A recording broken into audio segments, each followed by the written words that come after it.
Hey, everybody. In today's episode, we're going to be talking about all the recovery sayings that we hear inside the meetings. And myself, Ben, and Eric, some of them we believe in, some of them we don't. But oftentimes, you just hear people parroting these one-liners inside and outside the rooms. And we really want to break them down and give you a better understanding of what they truly mean. But before we get into the episode, I do want to talk to you about today's sponsor, which is SoberLink.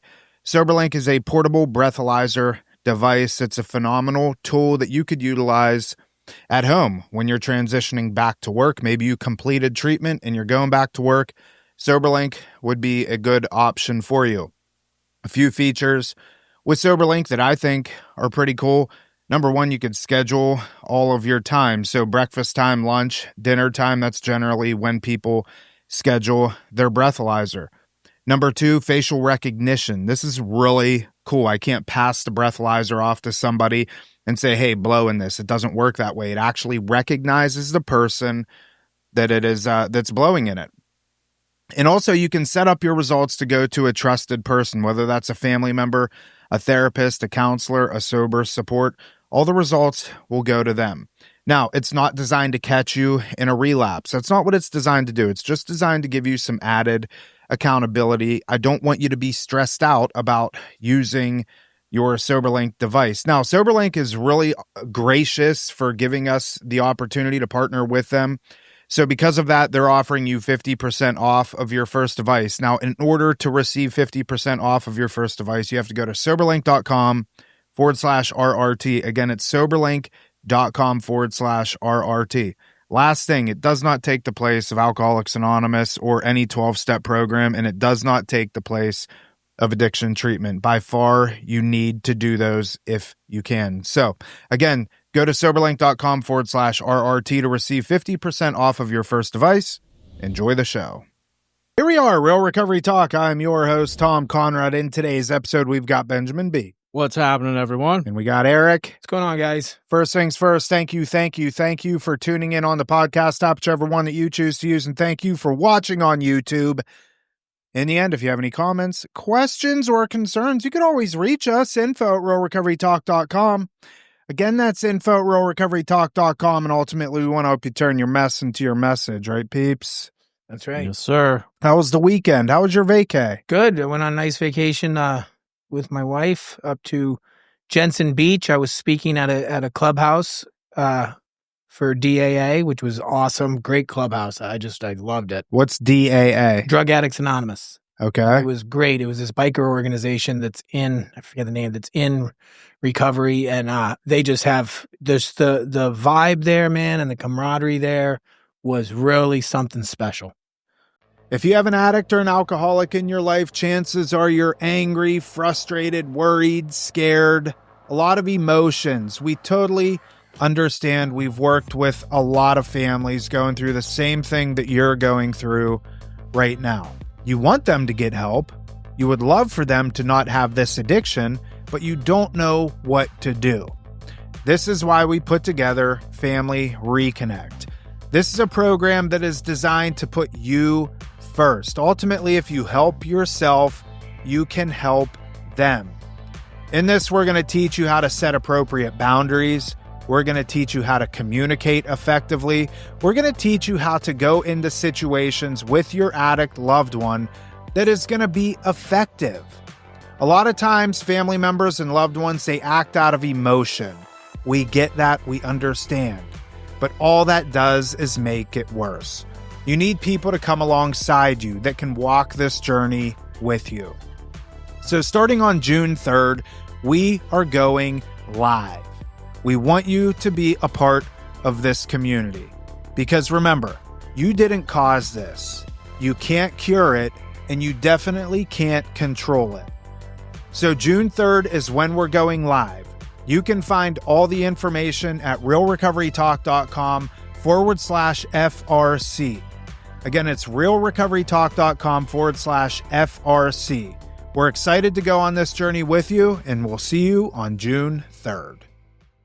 Really? Like, I go to a lot of meetings, and I've been around a lot, but this place was really, really special. I forget the name of it. I can look it up, though. Yeah. What about you, Ben? I just laid low, man. Hung out at the pool. Yeah. Nothing eventful. The jump park, the regular stuff with the kids. Levi played paintball for the first time over How the do you like weekend. that? Oh, he loved it. Well, I wasn't there, but he said he loved it. It was a birthday party. He wore the ghillie suit and all. Oh, yeah. He was all camoed out. It was a good time. Pretty low key. So, all right. Today's episode, we're talking something a little bit more lighthearted. Something that, we've been wanting to talk about for a little bit. And it's the stupid sayings inside the 12-step program. So what are you going to get out of this episode? You're going to get a better understanding of why you don't need to listen to those dumb one-liners. And to be honest with you, I catch myself saying them sometimes, but that is because it is like, when you hear something over and over and over again, and even if you disagree with it, it's kind of like embedded into your mind, and like the one that I always say, and let's just kick the episode off today with my slogan in a 12-step program that I absolutely hate, but makes some relative sense, is you can lead a horse to water, but you can't make him drink it.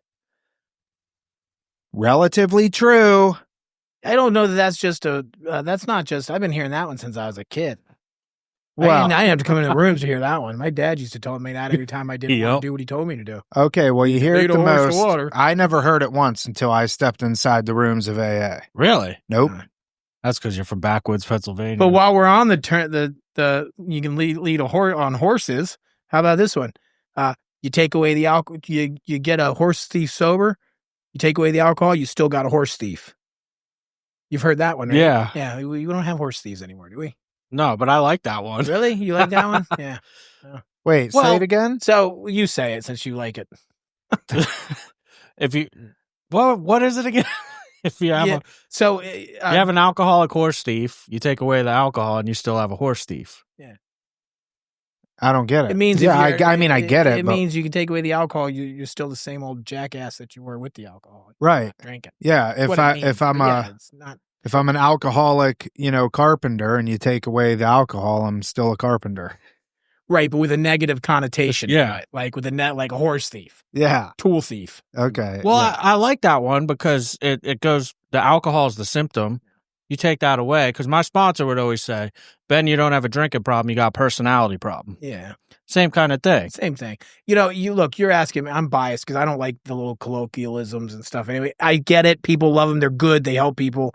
But like when I get up and do chips, let's say, it's like I don't have any little limericks for these things. Just here's this many days. Here's this many days. Here's this many days. Anybody have an anniversary in the month of April, including today? That's just me. Yeah, I'm pretty much the same way. I don't like all the little sayings. Maybe, I think too, like as we get older in AA, we get grumpier. I think so. Here's a white one. It's the same color as a straitjacket. Is that one even? I made that. You just made that up. Eric makes up a lot of things on the fly. Well, I think straitjacket's very apropos. All right, well, let's go with one that I know will drive Eric nuts. What is it? Don't forget your addictions out in the parking lot doing push-ups. Oh man, I wanted to get this old guy started. Here's your pack of Newports. I don't know, man. Just tell me you're new to recovery without telling me you're new to recovery. And that sounds so bad for me to say that because I'm being an asshole right now saying that. But yeah, I think that's important for us to know that we do get tired of it. But I've said it when I was new coming in because I heard somebody else say it. Because where are you going to start, right? And I guess I got something out of that when I heard it because obviously I repeated it, right? We always repeat things. Like I could say, hey, my name's Eric, I'm an alcoholic, or maybe I'm just a parrot because parrots repeat stuff they hear all the time, right? But that's what we do in here. I don't have anything original. Nothing really, right? We stand on the shoulders of giants in here. So that stuff gets passed down. And I understand it, but it drives me nuts still. The premise behind, my disease is in the parking lot doing push-ups means that be on guard at all times. Yeah, continue to build your strength. I mean, I opened the show with why you don't need to pay attention to these when in fact I think, Ben, it's It's more that we've gotten grumpier over the years, and that is why they kind of irk us, because we've been hearing them for, a collective between the three of us almost 40 years. Well, and here's the thing. You need to pay attention to that stuff because the streets are undefeated, man. I like what you did there. Yeah, see what I did? Yeah, and the meaning behind the streets are undefeated. I don't know. I'm just kidding. Hey, you know what, though? You're right, because, at some point, and I have thought this through, at some point, like you were saying, it was new to us. We had never heard it before. When you've never heard it before, some of these sayings, I of course I'd repeat them, because the first time I heard them, I'm like, oh, that's clever. That's exciting. I apologize right now if we're hurting the feelings of some, because I know that we are. Some newcomers that are out there that are probably said this just last night in a meeting. Yeah. And we're making them feel bad, and we shouldn't do that. Well, let me throw this out there. We hit record on this one, kind of just wanting to have some fun. Yeah. So he can edit when he wants. Well, the thing is, I do think it's important that a lot of times, because these sayings are so prevalent, and you go into a meeting and you see, in fact, they're pasted on the walls a lot of times. Live and let live, let go and let God. And well, those, yeah. And I think we. Well, hang on. Let me finish my point. A lot of times, like you said, we turn into parrots. We could say these things, but because we're now just parroting things that we've heard, they actually hold no true meaning. Here's a good example. I've been saying the same prayer with my kids at night since they were born. It is, Dear Jesus, thank you for my friends. Thank you for my family. Keep me healthy and safe. In Jesus' name, amen. That's it. The same exact thing. And fast forward 9 years later, I go into Levi's room, and I'm like, he's like, Dad, will you tuck me in? I'm like, oh, fine. And he's laying in the bed, and I'm just taking the sheets and throwing them over him. And as I'm doing it, Dear Jesus, thank you for my friends. Thank you for my family. Keep me healthy and safe. In Jesus' name, amen. No, not, there's no intention behind it. There's no meaning behind it, yada, yada, yada. And so I think we get into this, we just grab onto these little one-liners, including, in my opinion, one day at a time. Live and let live. Let go and let God. Blah, blah, blah. Like that right there. You do that every night before. They do that every night before bed. Yeah. They understand the sheets are undefeated. The sheets are undefeated. Eric Sheets is undefeated. Eric Sheets Sorry, I couldn't help it. Yeah. No, but what's interesting, though? He's right, though. It does take guys that have sobriety time, that are armed with the facts about themselves, too. Because I'll refer to this as recovery poetry. We see this in the groups we run. I see it in meetings. You'll get somebody that knows all these sayings, sounds great when they share. Again, it's all being parroted. But guys like us can see through that, and I refer to it, that's a bunch of recovery poetry. Application, what do you got? And they got nothing. Crickets, right? So I'm glad it does get newcomers excited because they sound cool and whatnot, but at the same time, at some point it has to evolve into something more. Yeah, absolutely. And for me, it was my good friend, mentor TJ, who told me, hey kid, those are sayings. What do you have to say? What do you have to talk about? And when I was saying that stuff, I really didn't have much to talk about. And that's where I started. I could use those old colloquialisms and throw them in there, and I could share something, but he's like, I want to hear what's going on in you. What do you have to say? Not something else. And that's where I really started learning that, hey man, I need to talk about what's going on here. I remember I was probably, 6 months sober. And I was in a meeting with this guy, and he was, in fact, my halfway house manager at the time. And I won't say his name because this is kind of embarrassing on his behalf. He was one of those ones that was very fanatical, very super sober, right? And he probably, if I had 6 months, he maybe had 9 months, right? And he wanted everybody to hear him, and he could pull lines out of the book and pick them apart and analyze them and everything else. And he was sharing one time, and he's like, something, when I humbly ask God to remove my defects of character, I don't have defects of character. I have character defects. And that was exactly the whole, like, what everybody in the whole meeting just like awkwardly paused, because it was like you just took the two words and swapped them. But he was one of those types of people that would like try and twist the words and do a riddle. Yeah. And I'm just like, what just happened here? You giving me a riddle? Yeah. Anyways. I do think though too, it's important. Maybe we could. I'd like to hear your take on some of these, because some of them actually really bugged me. All right, in early recovery. Some of them that bug me, I bug me now, didn't bug me. Some of them that bug me then don't bug me now. So yeah, because I've figured out that, hey, yeah, that's all my mind could wrap its head around at the time. And real quick before you do that, and I think, you know, a lot of these things that we're talking about that we sound like we're being mean about, for a lot of us, and me too, I needed those little things because it's all I could wrap my head around. Just give me something that I can remember while I'm trying not to get drunk and high tonight. Do you know what I mean? Yeah. And it's all I like the don't drink and come back tomorrow. That's probably on. Just don't drink and come back tomorrow. That's all I could wrap my head around. You guys are talking about gym and 9 glasses of milk and 12 steps and this step and that step and what it means and the spiritual experience. And I couldn't hear anything till the applause because I'm waiting for the next shoe to drop, man. I had so many snakes in my head.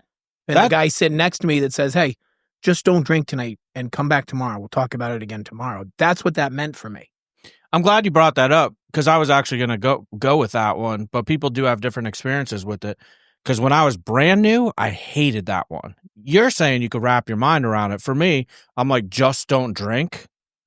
That's impossible. Like, dude, if I knew how to just not drink, even just for today, I wouldn't be at this meeting.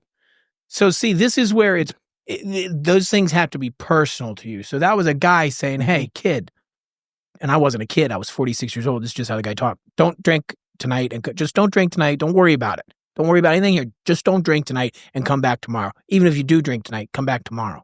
We'll talk about it again tomorrow. Now, if I see that on the wall, just don't drink and go to meetings, I'm like, no, I don't like that. But it was personal to me the way the guy said it.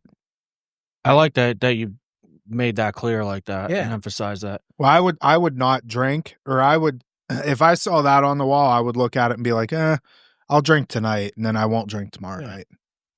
Like, for instance, Sue, I want to know your all's take on this, because we hear this one all the time. One day at a time. Yeah. I'll speak for myself. The one day at a time, my personal experience, that slogan meant nothing to me. And I want to hit that home with the fact that, like, I had gone through so many attempts trying to get sober. I joke about now, I got enough white chips to host a checkers tournament. This is the only time I've ever stayed sober, and I will admit right now, I did not pick up a white chip. It had nothing to do with humility. I had bags of them, Ziploc bags of white chips. It literally was the fact that I couldn't grasp the idea that I could even get sober or stay sober. So I was like, at this point, dude, just save your chips. So for me, the one day at a time thing was like completely out the window. The time didn't matter to me at all. And somehow, for me, when I took that approach, is when the time ended up adding up. Yeah. But most of the time, I do encourage guys to pick up chips and stuff. But the one day at a time, dude, just didn't. So the one day at a time, that there's so much. You know, I'm in a 12-step fellowship. They're telling me one day at a time. My rehab's telling me 90 meetings in 90 days. Well, which one is it? Oh, good point. You want me to take it one day at a time, or you want me to plan for 90 days from now? And my discharge planning and this and that. I'm trying to stay. How about one day at a time? How about 1 minute at a time, man? I couldn't stay sober for 5 minutes. Right? How about, especially if you're not in rehab and you're coming off the street, like trying to going home and staying sober by yourself? You know, just stay sober for the next hour. Some of us are like that. So the one day at a time totally resonated with me. If I can go to bed sober tonight, I can get up. I got another chance tomorrow. Yeah. And that still is one of the most important things in my life, is one day at a time, because today's the only day I've got. It's the only reality I live in is right now today. So I do like that one day at a time thing. I think it's very, very important. I don't really have any comment on this one, but I'd like to know what you guys think about this one. I want your takes. Because this one, for me, I didn't have any comprehension of. So maybe, actually, I will say it irritated me. Let go and let God. I had no concept of God when I stepped into the rooms. So, like, for me, like, I'm like, well, I'm going to fail. Yeah. But what's your all's take on that? So I heard a Catholic priest talk about this one time in a meeting. Yeah. Catholic priest that was in a meeting getting sober. He'd been sober for a while. But he said, look, when I came in here, if you guys would have told me you just got to let go and let God, he said, I would have said fantastic. And I would have gone home and with my hands by my side, I would have said, okay, God, I'm now ready to let you make me sober. He said I'd have died drunk because God's not going to come down here and do a 4-step for me and a 5th step for me. God's not coming down here and making amends for me. I've got to do that myself.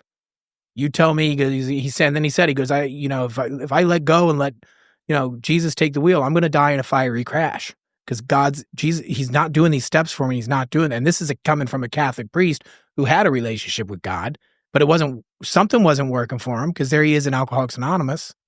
Right. And that was his take on that. Let go and let God. There's no action. What's the action there? I think a lot of these one-liners they hold little to no meaning in the very beginning, but as we become more sober, they start to hold more of a meaning. Let go and let God. We're simply talking about like relinquishing control over absolutely everything. Right. Like you need to, obviously you're going to control your day-to-day actions. You're going to control whether or not you're going to get a sponsor, whether or not you're going to work 12 steps, whether or not you're going to commit to service work and those sorts of things. But you're also not going to be able to, you're not going to have any control over certain things, sickness, illness, death, those sorts of things. And we oftentimes try to control the things that are completely out of our control. Right. So that's good advice to tell somebody who's had a spiritual experience and has God in their life and is no longer sees who can see now how God's working in their life. But when you tell that to a guy walking in the rooms, honey, you just got to let go and let God.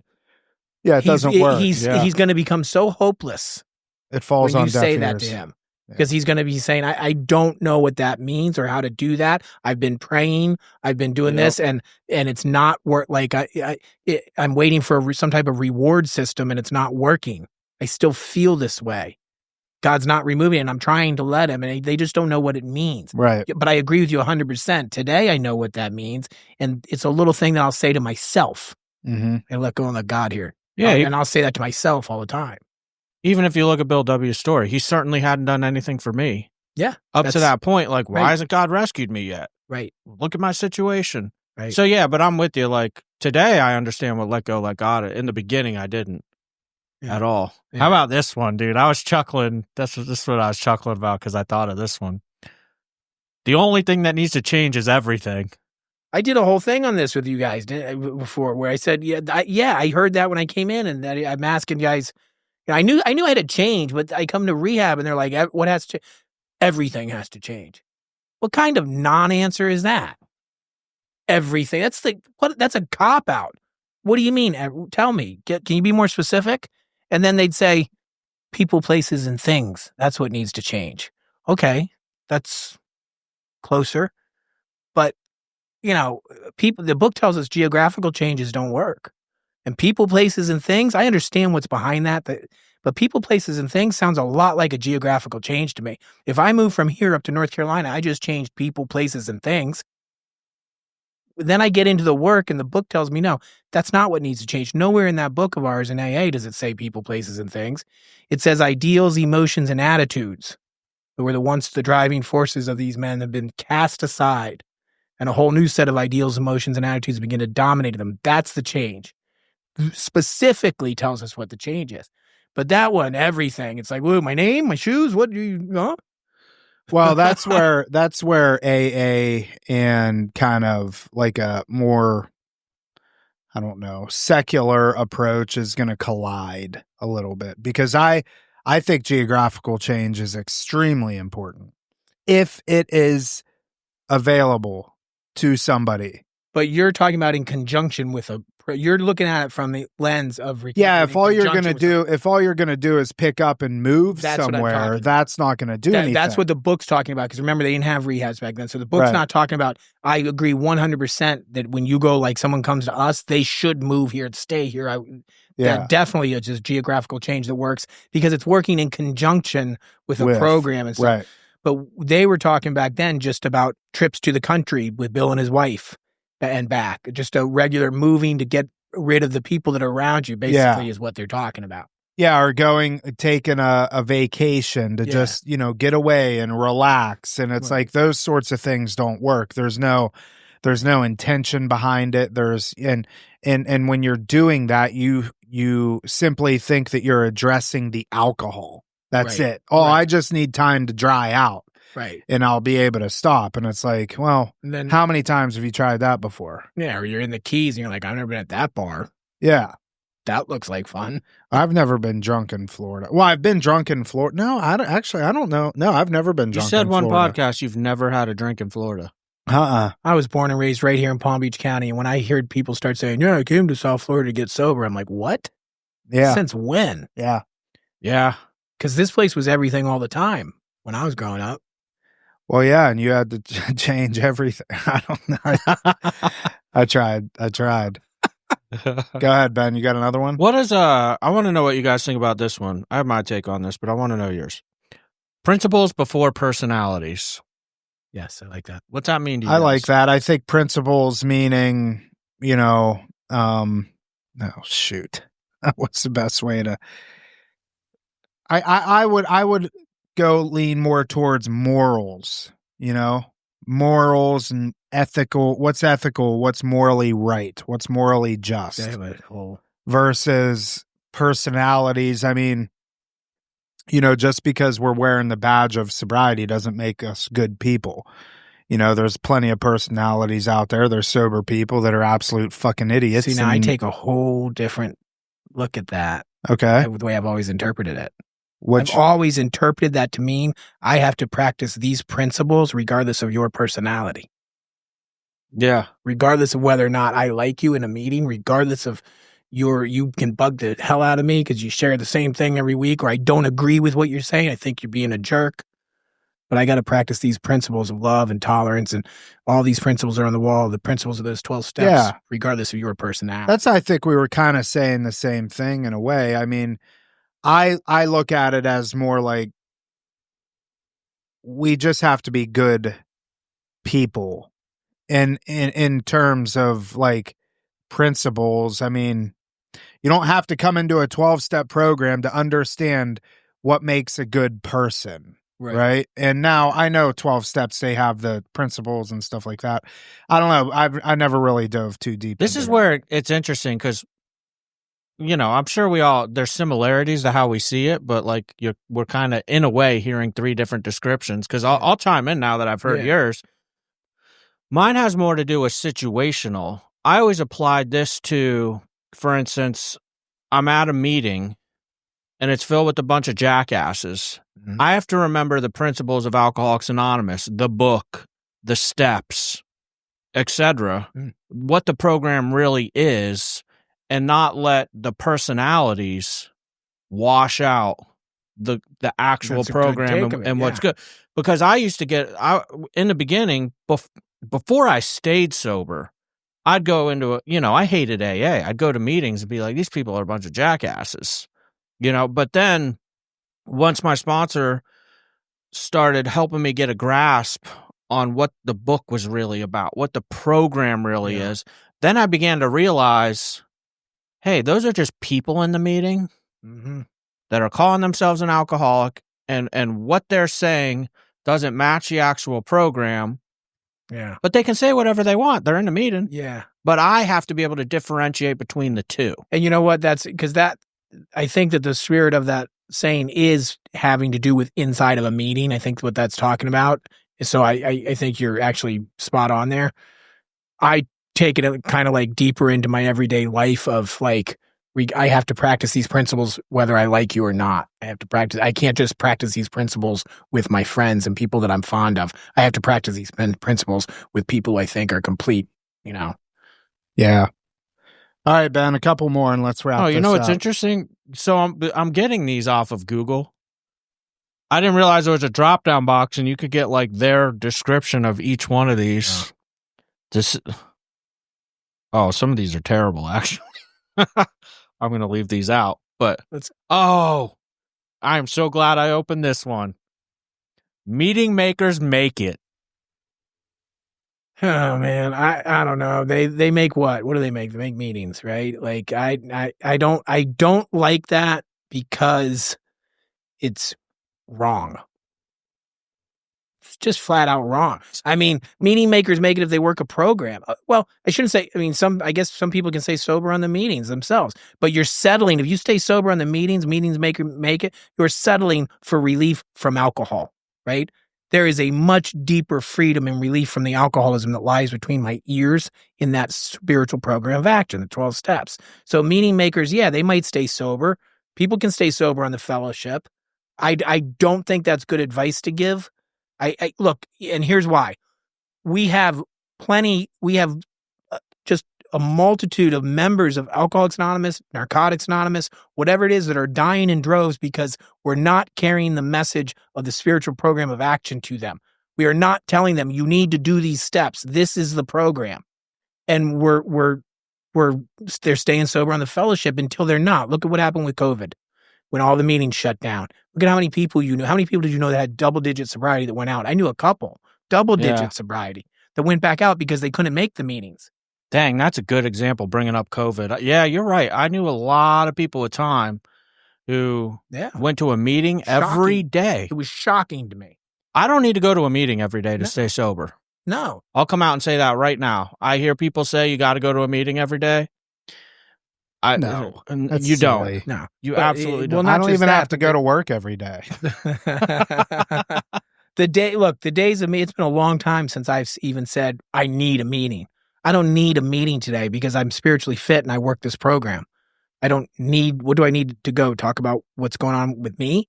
I don't need a meeting, but I need to be at a meeting because that guy that's dying of alcoholism and drug addiction that walks through that door needs me to be at that meeting.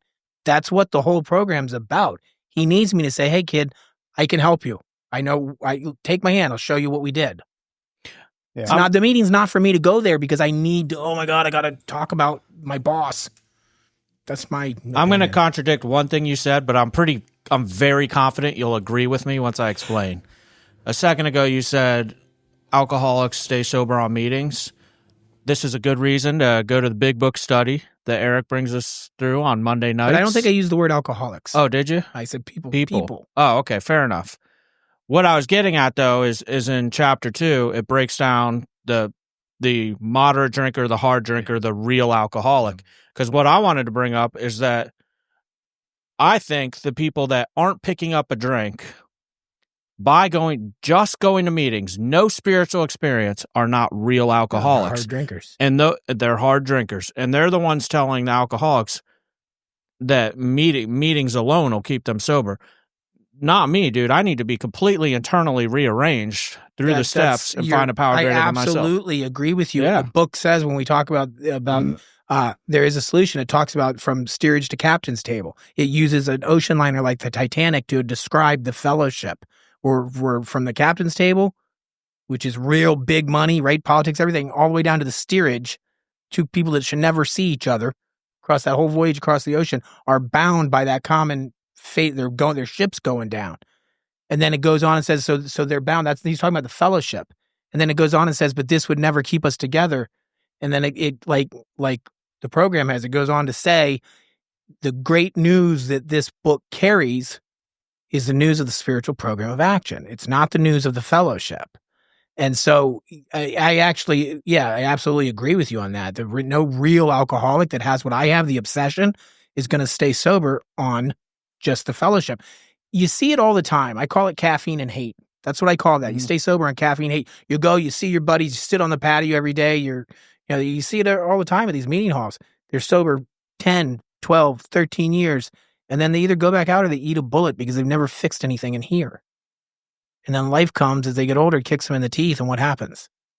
We see it all the time. Yeah. You know?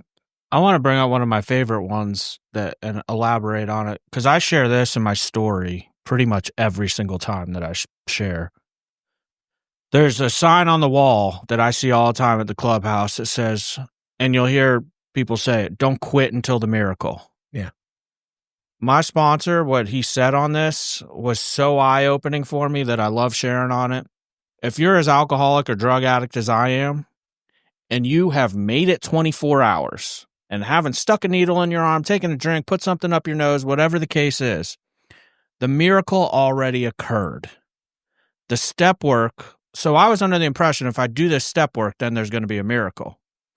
Well, my sponsor pointed out to me, if I made it that 24 hours, the miracle already occurred. The step work is waking me up to the fact that God already intervened. Yeah, exactly. And that I could grasp, like the let go, let God thing, I didn't get. No. But when he said that, and I'm like, I put it into context, I'm like, dude, I've never been able to stop using, not even for 24 hours. How did this happen? Yeah. And then I'm wondering, I'm in shock and awe. Yeah. I'm like, dude, I made it a whole day. Yes. What is that about? Was that me? It couldn't have been me. Right. And that's when I start questioning and start wondering, what was the difference this time? Yeah. Yeah. No, I like that. I like that a lot. One more, Ben. We got to wrap this up. Did we already cover this one? My only problem is the first drink. No, we didn't. No. My only problem is the first drink. Dude. Oh, no, I got a kidney stone. That seems to be a problem. Poor Eric.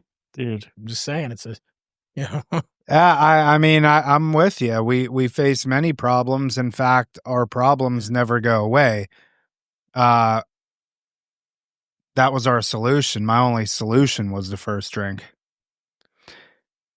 Yeah. I say it all the time. You have plenty of problems until you have a health problem, then you've got one problem. Right? So I can kind of see that my only problem today is a first drink. I get that. I get that in the sense that, like, we got to remember why we're doing these 12 steps. So, and I say this all the time, there's a difference between a purpose and a reason, right? The purpose of the 12 steps is to affect a spiritual experience that'll bring about a psychic change, put my hand in God's hand. That's without a doubt the purpose of the program. It's not the reason why I'm doing it. The reason why I'm doing it is because I don't want to drink, man. It's killing me. I'm dying. I can't be that guy anymore. I don't want to drink.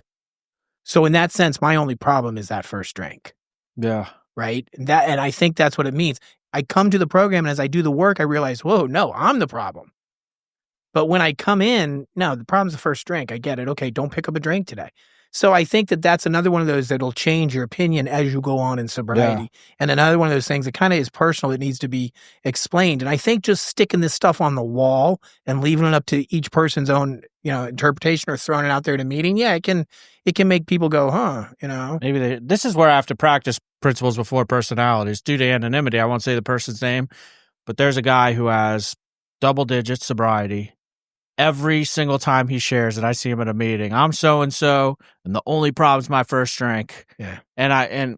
But then the big book goes on to say, we'll solve all my problems. We find a power greater than ourselves that will solve all my problems. Yeah. So it's not my only problem. Right. Yeah. Yeah. It's like you're saying right now. I think that's a really good point. Let the air out of tires. They don't have a problem. I think that's a really good point. Like, they'll never do this, but it might be better if they just left that stuff off the wall. Put the steps up there. Put the steps up there. I mean, They took at one of the clubhouse. They took meeting makers make it down because I was cracking on it every share. I'd like that sign over there.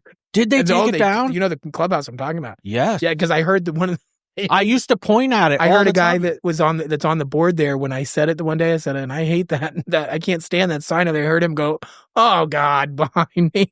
And a couple days later, it was off the wall. Really? Yeah. So it took your scary looking self. Because, dude, I just think they got tired of hearing me crack on it. Oh, I cracked on it for years. I would always point at it too. Yeah. See that sign over there? That's not like when I was in my I was super excited about AA, like in my heyday. Well, we're about to get into working with others on the big book study after this. And the first page of it says nothing ensures sobriety like strenuous work with the alcohol. It doesn't say nothing ensures sobriety, like doubling down on your meetings. I'm so glad you brought that up. I was going to bring that up earlier. It was a fleeting thought. This is kind of off topic a little bit, but it made me think about it because you mentioned the COVID and the meetings went away. For me, if I had a choice between meeting with the sponsee and taking a guy through steps over going to meetings, sponsee all day long, that's the one thing that I make sure that I continue to do. A meeting is now, if I don't have a sponsee, yeah, I'm going to a meeting to find a sponsee. Right. But if you gave me a choice between one or the other, Yeah, I am taking someone through those steps, dude. I don't need a meeting. 100%. I need that alcoholic so that I can have a spiritual experience. 100%. And Let me ask you this. If I said to you, Ben, I'll do one or the other, I'm not going to do both. I'll work with you, you take me through the steps, or I'll go to meetings. Which one you want me to do? Steps. Yeah? 100%. Okay. With the caveat, when we're done with the steps, you show up to a meeting to find yourself a sponsee, and then go back to. Okay. You see what I'm saying? Yeah. No, I understand that. Because it's a like shooting. What's it? Shooting fish in a barrel. Getting sponsees down here, it's easy. yeah. Well, and the reason I asked that question is because we've often heard me talk about if somebody locks themselves in a bedroom and works the 12 steps, even if you're there with me and you and I are in my house and we work the 12 steps and, whatever, I have a spiritual experience or whatever the case is, I take a week, you sleep over my house for 1 week, you take me through the steps. But that's it. Or I go to meetings and I meet people that I'm friends with that are cool. We go to dinner, we hang out, we go bowling, we go fishing, we go and do all this stuff, but I never touch a step. I think the person that is going and surrounding themselves with all of those people are going to stay sober. Now, how long? I have no idea. I think now you never have option A. You never have that person that just works the steps and never does anything else, and never, you know what I'm saying? Can't, because you can't work step 12 that way. It's all 12 steps. Well, that's a good point. You can't work. That doesn't work because it's helping other people. The whole premise of the program is help. Who are going to help in the bedroom? Yeah. What? But if he keeps you locked in there, you'll stay sober. What'd you say? Who are you going to help in the bedroom? Yeah. No, you're good. You're exactly right. I mean, the 12 step is, Ben? It's gonna happen. You can't put him on the spot. You can't ever put anybody on the spot. I mean, how many times have we rattled off the 12 steps? And right now I can't it's what is it? Having had a spiritual awakening as a result of these steps, we tried to carry this message to others and to practice these principles in all our affairs. Yeah.